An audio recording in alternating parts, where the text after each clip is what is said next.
Welcome, in front of me is OPPO A5x, and in this video I will show you what to do if your fingerprint sensor doesn't recognize your fingerprint properly.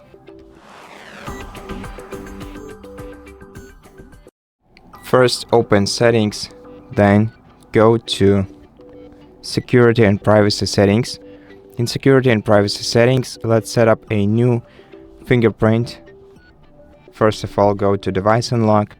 Then go to fingerprint and face unlock, select fingerprint, and if you have any previous fingerprint models set up on your device, then tap on the three dot icon next to the fingerprint to each one and select delete before you proceed.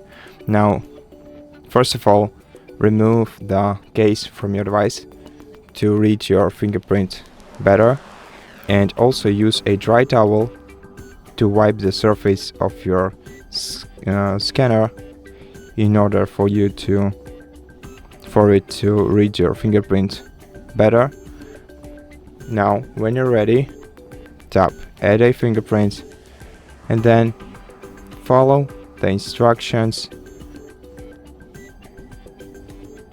and add a new fingerprint model to your device. Keep enrolling.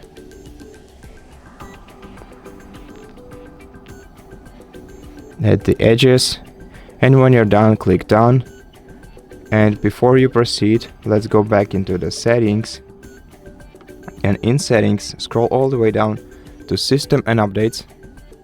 Open this section, then go to software update, then check if your device has any updates to install, just to make sure that your software is in touch with your hardware. And if you do have any updates, then take your time and install them.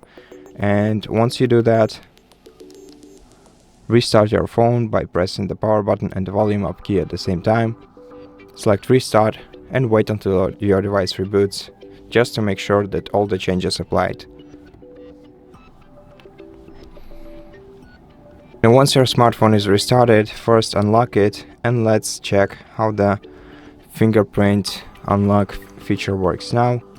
So lock your phone and then try using your fingerprint to unlock it. Let's try again.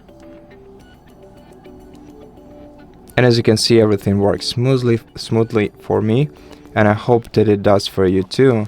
And if it does, consider subscribing to our channel, leave us a like and a comment below, and I'll see you in the next one.